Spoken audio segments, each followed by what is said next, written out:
Hello everyone and welcome to this CU Boulder Flight Operations supplemental video. In this video, we will cover the layout of the new website design and briefly reiterate how to file a UAS NOTAM and plan for a typical UAS flight. To start off, we'll go over the website. So you can go to the website by typing in this link here or typing in CU Boulder Flight Operations Department and clicking on the first thing that pops up.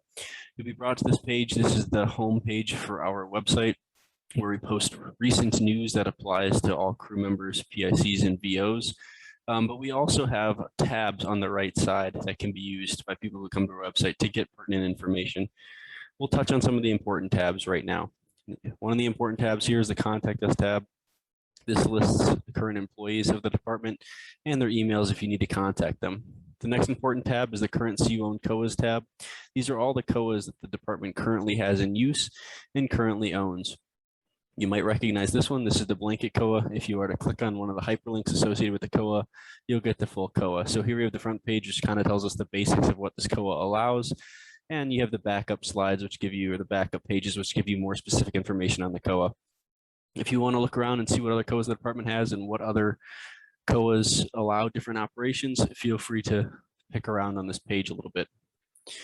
Up next, if you have a question or you want to prepare for a check ride, you can use the frequently asked questions tab to review either material that's confusing enough for people to ask us common questions on, or come here if you do have that one question and maybe or maybe not it's answered here, but you can do this before reaching out to us. The next important tab here is a helpful UAS websites tab. We obviously use a lot of different websites in our pre-flight planning. So this tab helps organize all the important websites we use, and it gives you information about the website and how we use it. To access the website that's listed, just go ahead and click on the blue hyperlink and it'll take you to that website. Coming back down here on the right side, if you want to give us feedback, you can either send us an email or fill out a feedback form. If you want to schedule instructor time, you can reach out to one of the instructors or personnel listed on this page at their emails. We do post different types of training videos to give more specific information on a training topic. So if you're struggling with a topic, we may have a video posted for it. Feel free to reference it here to get more detailed information on the topic and view that topic in a visual manner. Next, we'll review the manuals tab. This manuals tab is very important for the main reason that it holds a link to our FOM. So if you want to download the FOM, you can do that here. Also have access to the airworthiness manual and the flight operations training manual from this tab. Moving on down, we have our training documents. This is probably one of the more important tabs on this website. These training documents are very similar to the training documents you've gotten in ground school, but also include some additional training documents as well. So you may recognize these, and some of these may be a little bit new to you. Just to quickly highlight what we have on this page, we have airspace training documents. So essentially we have our airspace visualization guide, which is that 2D side view, section view of airspace. We have the airspace guide itself, which tells us specific information about airspace. We have our VFR sectional chart legend, which tells us what symbols mean that we find on the chart. And then we also have our VFR sectional chart users guide, which is an FAA documentation, which covers some of the supporting documentation we've made here above.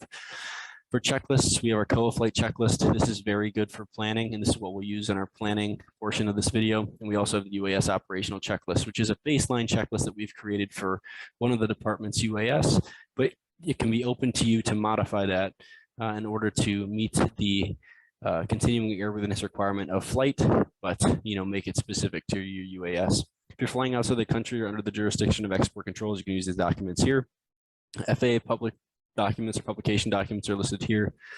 This is just another way to access the blanket COA, and then we also have the Lawrence letter stated here.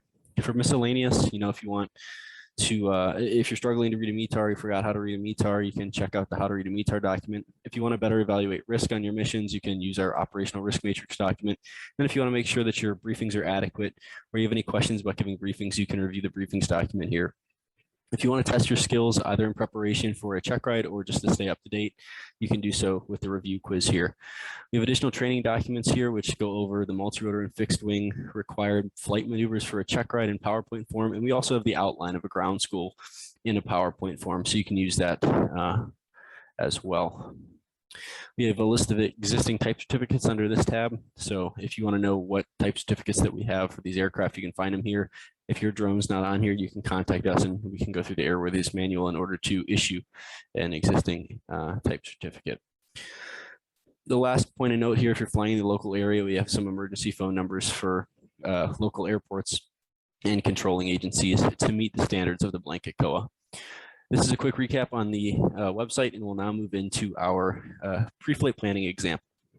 And going through this example, we're going to use all the material that we have available to us, and you either have that downloaded on your computer or you can find that here on our website. So the first thing we do typically in pre-flight planning is we go to our COA flight checklist. So to do that, we're going to go here and we're going to pull up our COA flight checklist. We're going to walk through the COA flight checklist step by step in order to make sure that we're not missing anything. So let's run through a scenario here. In order to figure out where we want to fly and get a better look at where we want to fly, we're going to go ahead and type in SkyVector. You can either type it in or you can find it here on our list of helpful UAS websites tab, SkyVector. That'll open up SkyVector here. So just for a quick example, let's say that you were tasked with flying around towers. These towers out here, they just need to be surveyed. So we're going to run through a quick, very brief example on how we would flight plan if we need to fly around these towers 25 hours from now. The first thing we're going to do is we're going to check TFRs. We can do that on the SkyVector tab by making sure the SkyVector layers for TFRs is selected and making sure that it's actually populating somewhere. And we can also check it on tfr.faa.gov. So you can do this once again from this website, or you can type in tfr.faa.gov. Either looking on the main page here or going to the airport, or correction, or going to the TFR map, selecting a state, zooming in and finding that flight area. Okay, so I don't see any TFRs in the area in which we plan on flying. I do see the other one that's populated. That's how to check for TFRs, so we can check off TFRs from the COA flight checklist. Now to check for NOTAMs, we can check for drone NOTAMs on SkyVector by making sure this plot is highlighted. As you can see, the closest drone NOTAM we have here is over the Greeley Airport. And if we cycle it, we can see it goes on and off, but I don't see any in our flight location. You can also check for NOTAMs by going to the website notamsaim.faa.gov. But for time, this satisfies the top portion of the COA flight checklist.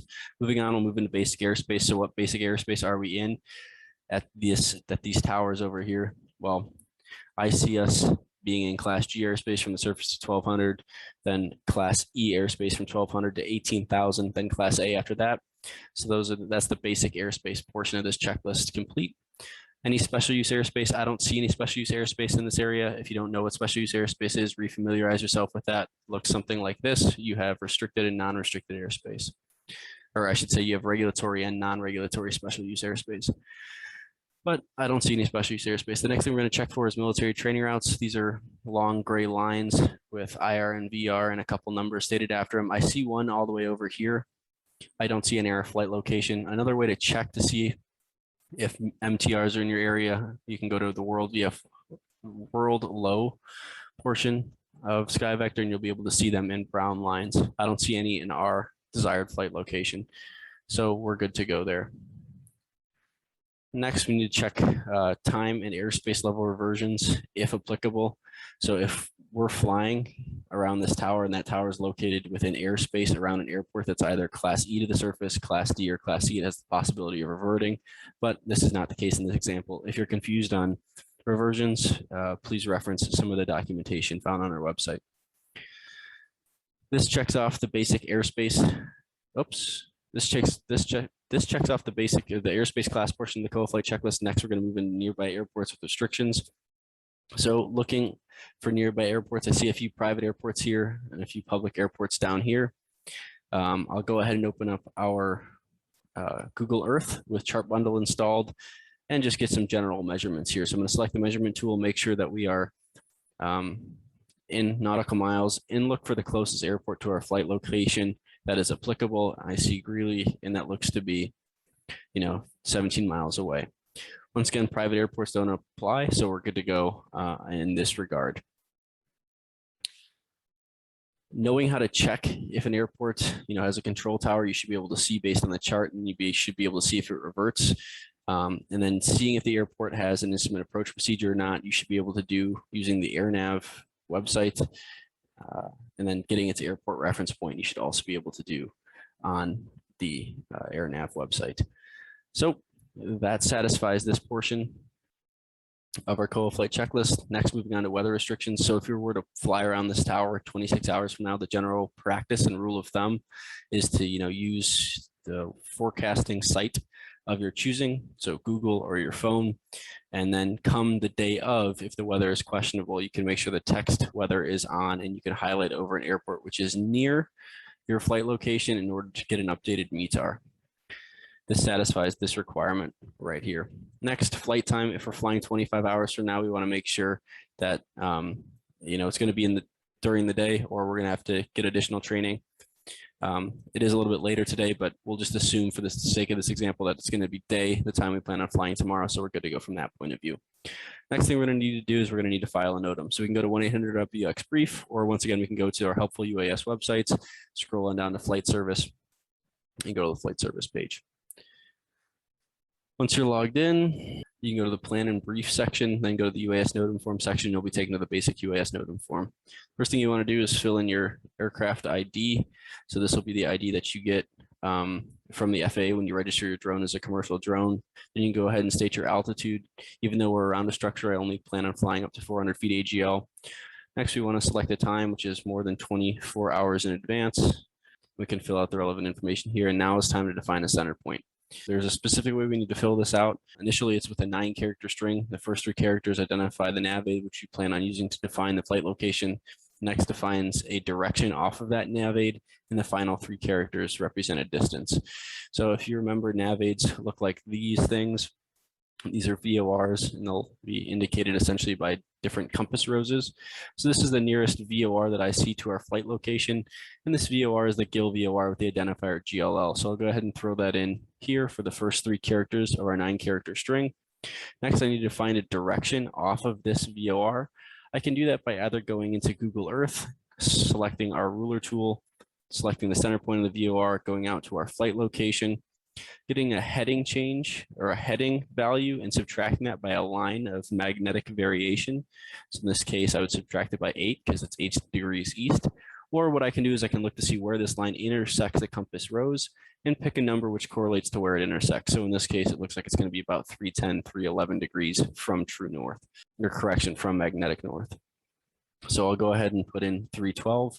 And the distance that we got on our Google Earth looks like it's going to be 15.5-ish nautical miles. So I'll go back over to flight service and put in 15 nautical miles. And I'll put in just a test radius of about 0.3 for now. And I just want to verify that this is right. So if you ever get any errors, just confirm this is a 9-character string. So we have the GLL, the direction, we have the nav aid ID, the direction, and then the distance. Oops. Let me check it on the map. Let's see how close we are. Okay, it looks like we're kind of close. We may need to go a little bit farther out. You can actually add tenths to the distance part of the NOTAM string, and you can see we're pretty close here. If you want to get a little bit lower on the chart, we can change the direction, and this looks like we're pretty dead nuts on. If you want to get super specific, we can look at the aerial map or the street map, but I'm okay with that. I'm going to say this NOTAM radius flight area is going to be probably more realistic at 0.2. And I'll just zoom in and say, hey, this looks like the antenna, and I plan on flying a little bit to the north over these houses, so I'm okay with this area. You can vary the radius if your distance is pretty far out and you're inaccurate with your ability to define direction, but you want to keep this radius as realistic as possible. From there, you want to go ahead and put in the COA ID. The COA ID is the same COA ID that you find on top of the blanket COA. One point of note here is, unfortunately, although this is an updated COA, the flight service system only recognizes the old COA. So for now, put in the old blanket COA ID, which is stated here. And from there, we can go ahead and hit submit. And our NOTAM is submitted. This quickly summarizes how to briefly plan for a basic UAS flight and how to navigate through the new CU Boulder website. We hope this helped. If you have any questions, don't hesitate to reach out. Thank you very much for your time, and have a great rest of your day.